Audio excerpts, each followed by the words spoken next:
Iisraeli sisenes prügiauto, mille sees oli midagi elusat, mis ei oleks pidanud seal olema. Kui julgeolekujõud selle avasid, leidsid nad seest 68 inimest. Kes nad olid ja miks nad sellist riski võtsid?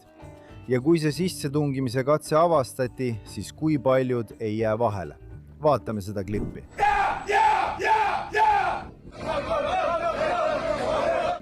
Ei.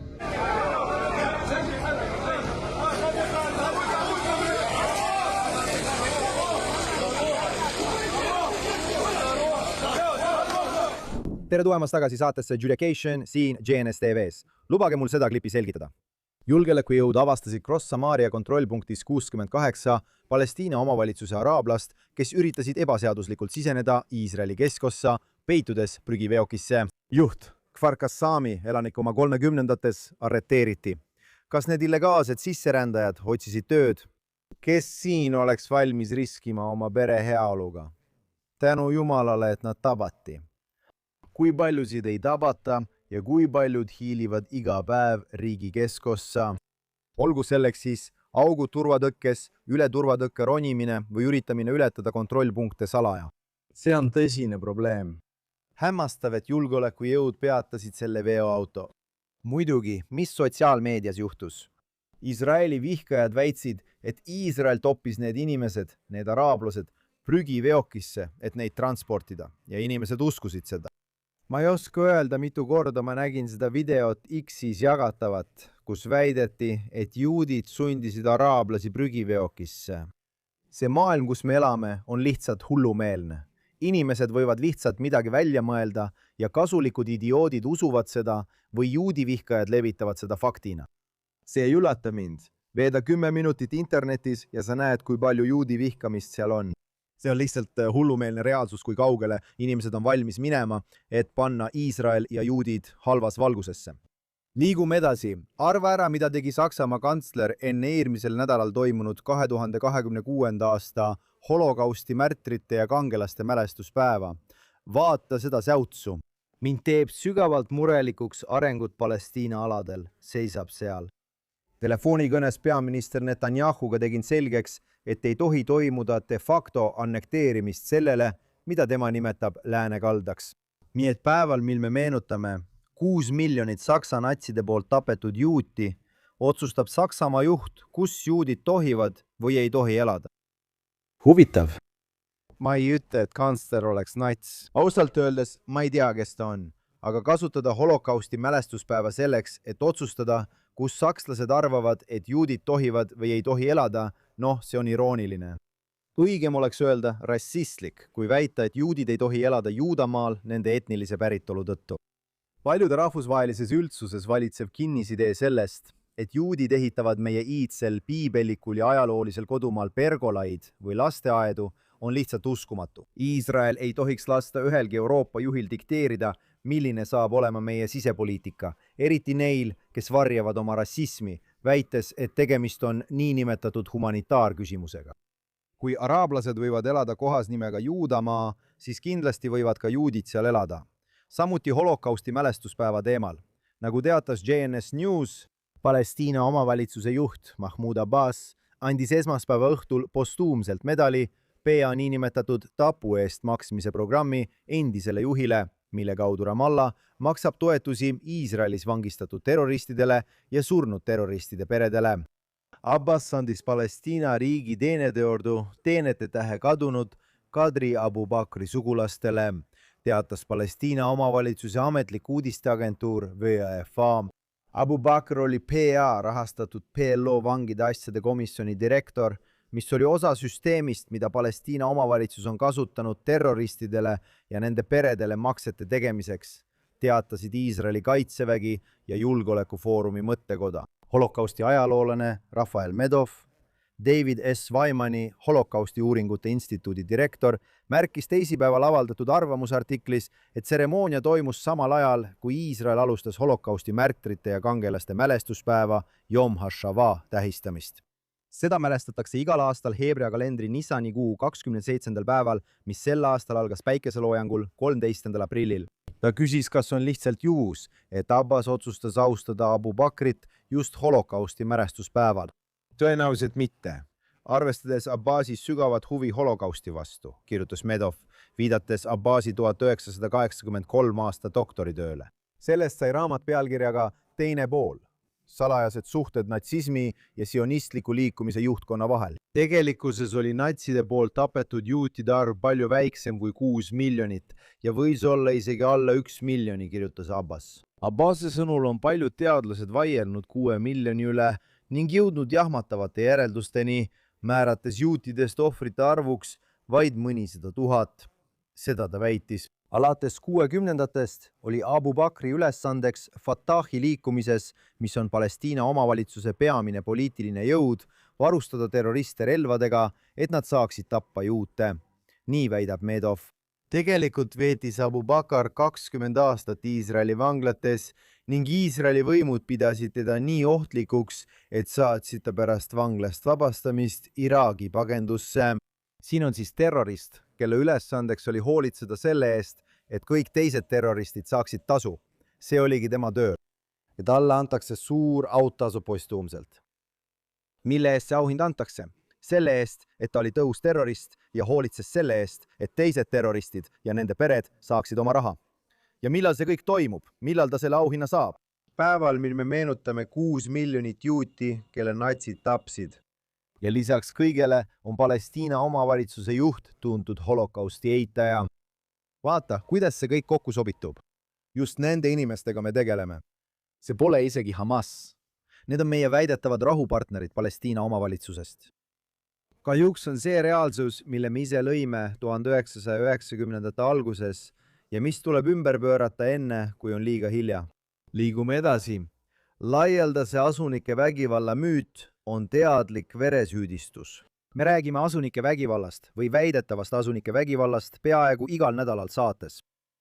On ammu aeg, et iga juudi organisatsioon ja ametnik lõpetaks selliste ohtlike valede levitamise.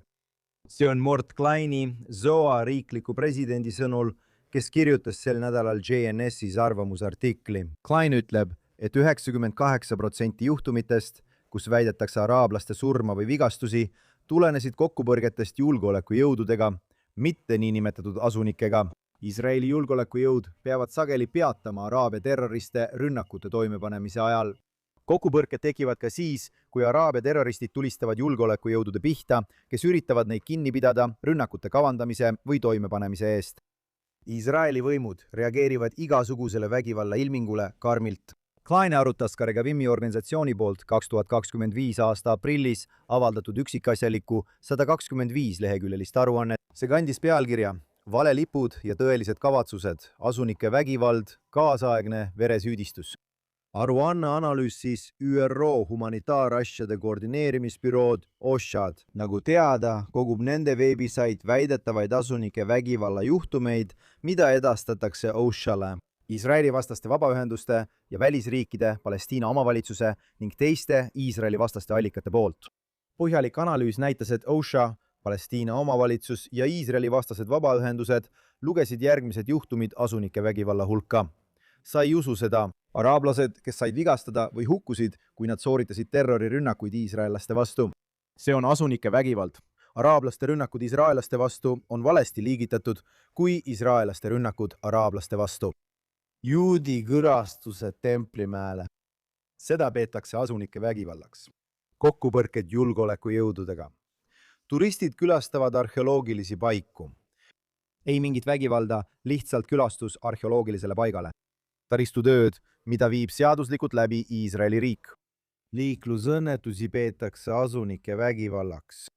Väidetav Iisraeli turistide või matkajate omavoliline sisenemine ilma vara või isikute kahjustamiseta ja nimekiri jätkub. Osalemine kokkupõrgetes ilma viiteta sellele, kes väidetava kokkupõrke algatas või selle eest vastutas. Teised selgelt vägivallatud juhtumid. See ongi kogu nimekiri. Kõiki neid juhtumeid loeb OSHA, see ÜRO organ, automaatselt asunike vägivallaks. Kleini sõnul peaks Regavimi raport, mille ta võttis kokku oma tunnistuses USA esindajate koja välisasjade allkomitees Lähis-Ida ja Põhja-Aafrika teemal möödunud detsembris, olema kohustuslik lugemine kõigile, kes väidavad end asunike vägivallast rääkivad. Kui sa guugeldad asunike vägivalda, saad tõenäoliselt sama palju vasteid kui Lähis-Ida sõja kohta. See on täielik kinnisidee. Ja nagu me just ütlesime, ära usu neid numbreid. Kui külastad 2000 aasta vanust arheoloogilist paika Iisraeli piibellikus südamaal ja ÜRO arvates teed seda ilma vahejuhtumiteta, peetakse sind vägivaldseks asunikuks. Inimesed, te peate sügavamalt uurima, enne kui automaatselt nende statistikat ja valesid usute. Täpselt õigel hetkel ma ei suudaks seda välja mõelda. Möödunud kolmapäeval üritas üks araabia terrorist sooritada pussitamisrünnakut Emmek-Torooni põllumajanduskogukonnas Kesk-Samaaria piirkonnas. Politsei andmetel tõmbas sündmuskohal viibinud relvastatud tsiviilisik välja oma seaduslikult registreeritud relva ja tulistas ründajat, neutraliseerides ta ning kõrvaldades ohu. Teatatakse, et terrorist suri hiljem saadud vigastustesse. Arva ära, mis see definitsiooni äri on. Me just rääkisime sellest. Õige, asunike vägivald. Ja ma olen kindel, et Iisraeli vihkajad sotsiaalmeedias väidavad ilmselt, et juut tappis araablase, mainimata midagi sellest, et ta oli relvastatud ja kavatses korraldada massilise pussitamisrünnaku. See kõlab hullumeelselt, aga sellistes lugudes väidetakse, et ta oli ilmselt lõunal. Tal oli nuga, võib-olla oli see seotud tema lihunikutööga. Ma tean, et see kõlab hullumeelselt, aga ma olen ise näinud selliseid lugusid, kus terroristist tehakse süütu pealtvaataja, kelle juudid tapsid. Ma ei saa piisavalt rõhutada, kui oluline on selliste juhtumite puhul fakte teada. Ja siin on veel mõned juhtumid möödunud nädalast. Iisraeli sõdurid lasid surmavalt maha terroristi, kes sõjaväe sõnul loopis rahutuste ajal Jeruusalemmast loodes Juudamaal ja Samaarias sõdurite pihta kive. Sellest teatas Iisraeli kaitsevägi neljapäeval. Sõjaväe teatel puhkes rahutus operatiivtegevuse käigus, kui terrorist viskas sõdurite pihta kive, kujutades endast ohtu, ning sõdurid vastasid tulega ja neutraliseerisid ründaja. Iisraeli poolel kannatanutest ei teatatud, tänu Jumalale. Loomulikult tuleb see lisada asunike vägivalla nimekirja. Siin on veel üks juhtum. IDF-i andmetel tapsid turvatöötajad noaga relvastatud araablasest terroristi, kes tungis laupäeva varahommikul Juudamaal asuvasse Negahoti juudi kogukonda. Vigastustest ei teatatud. Kahtlusalune lasti maha, kui ta ründas kohaliku turvameeskonna liiget. Pärast juhtumit tegutsesid Iisraeli julgeolekuameti juhendamisel IDF-i sõdurid Negahoti lähedal asuvas külas Lõuna-Hebroni mägedes, kus terrorist elas. Sõdurid viisid läbi sihitud haarangu terroristi elukohta ning leidsid improviseeritud relva ja muud sõjaväevarustust. Jällegi on olnud kõik need katsed terrorirünnakuid toime panna, Jumal tänatud, kõik need ebaõnnestusid ja ükski iisraelane ei saanud viga.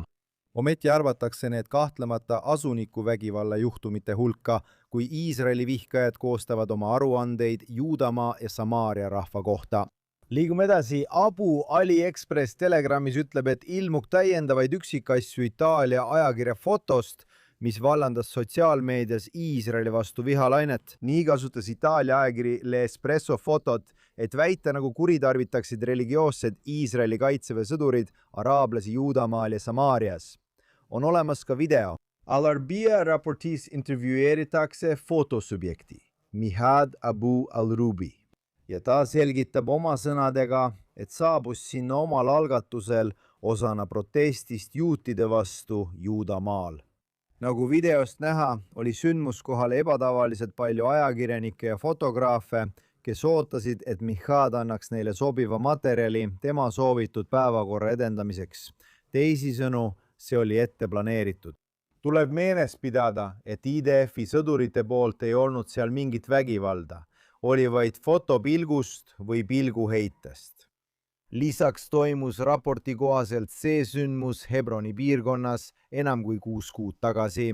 Abu Ali Express ütleb, et ei ole selge, miks ajakiri otsustas just nüüd, aprilli alguses, eemaldada Itaalia fotograafi foto. Ja meedia jälgimisrühma Honest Reporting sõnul ei olnud araabia naist tegelikult ahistatud, tema ise oli ahistaja.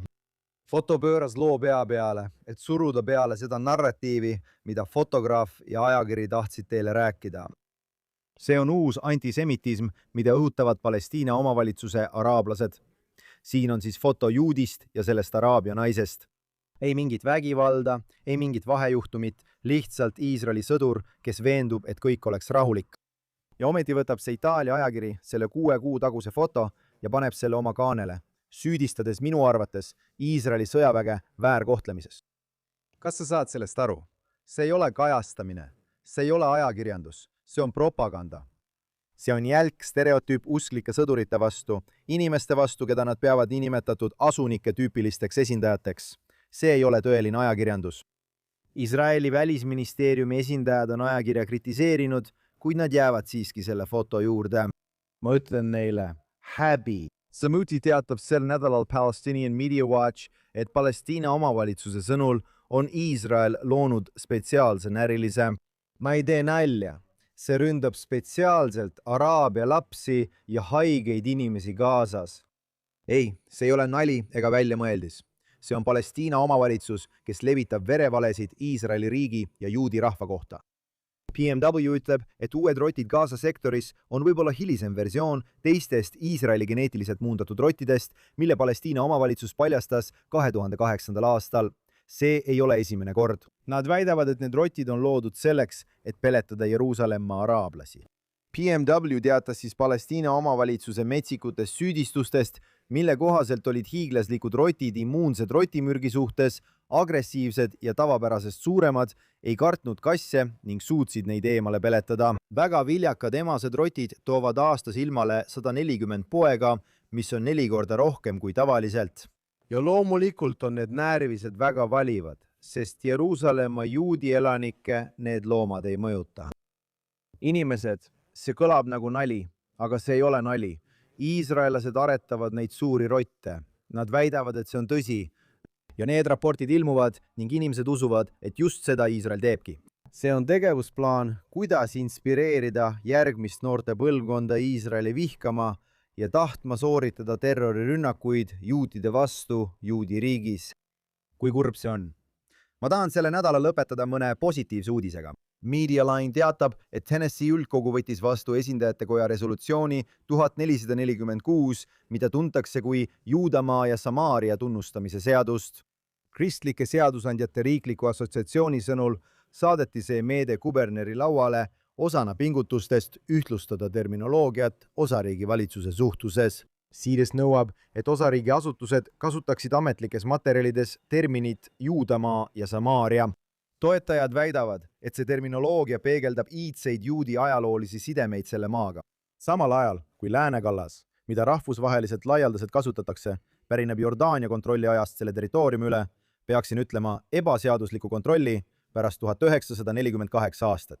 Ja seaduseelnõu toetajate arvates nähakse seda kui hilisemat poliitilist märgistust. NACL ütles, et direktiivi eesmärk on luua järjepidevus valitsusasutuste vahel ja viia keel vastavusse sellega, mida nad kirjeldavad kui väljakujunenud ajaloolisi viiteid. See on suurepärane uudis ja ma loodan, et Tennessee kuberner kiidab selle heaks. Kui sa vaatad seda saadet ja elad Tennessee osariigis, siis palun saada oma kubernerile sõnum, julgustades teda selle seaduseelnõu heaks kiitma.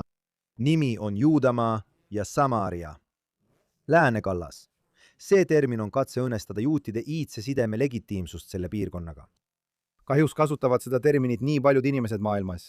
See on täielik propaganda, mis püüab kustutada juutide ajalugu meie piibellikul kodumaal. Seega, aitäh Tennessee suurepärastele inimestele ja kõigile asjaosalistele. Ma tean, et paljud teised USA osariigid on samuti sarnase seadusandluse vastuvõtmise protsessis. Selles narratiivide võitluses, kus sulg võib olla mõõgast vägevam, loeb iga sõna. See on väga hea uudis.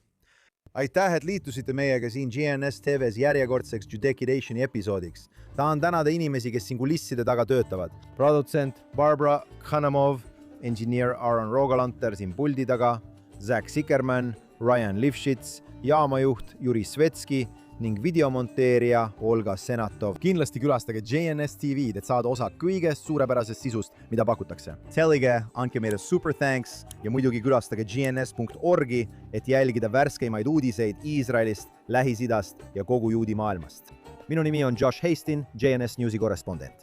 Kohtume teiega järgmisel nädalal siin saates Judacation GNS TV's.